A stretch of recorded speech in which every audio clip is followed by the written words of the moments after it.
कारंजा बायपासवर कर्जमाफीसाठी शेतकऱ्यांचे यशस्वी चक्काजाम आंदोलन. सरकार शेतकऱ्यांच्या कर्जमाफीला टाळत असल्यामुळे आंदोलन. बऱ्याच वेळ गाड्यांच्या रांगा, वाहतूक ठप्प, शेतकरी विरोधी धोरणांचा निषेध. दिनांक 24 जुलै रोजी कारंजा शहरात नवीन बायपास येथील छत्रपती संभाजी महाराज चौकात शेतकरी, शेतमजूर व नागरिकांनी उत्स्फूर्तपणे चक्काजाम आंदोलन यशस्वी केले. प्रहार संस्थेचे संस्थापक बच्चू भाऊ कडू यांनी पुकारलेल्या या आंदोलनास शेतकऱ्यांनी प्रतिसाद देत मोठ्या संख्येने उपस्थिती दाखवली.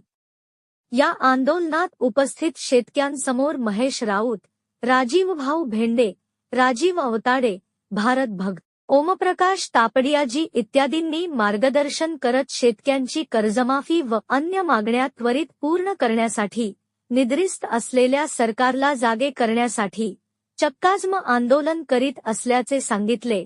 सत्तारूढ पक्षाने निवडणुका दरम्यान कर्जमाफी करण्याचे आश्वासन शेतकऱ्यांना अनेक सभेत दिले होते.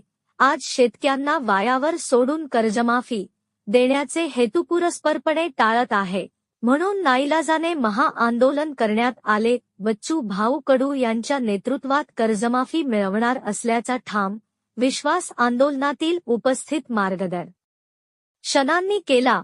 या आंदोलनादरम्यान शेतकऱ्यांनी रस्त्या अडवल्यामुळे मोठ्या प्रमाणात वाहने थांबली होती. उपस्थित शेतकऱ्यांनी शासनाच्या शेतकरी विरोधी धोरणाविरोधात प्रचंड घोषणाबाजी केली. या आंदोलनात शेतकरी, शेतमजूर, विविध पक्षांचे पदाधिकारी उपस्थित होते. प्रतिनिधी अब्दुल अजीज, न्यूज 24, आपकी आवाज.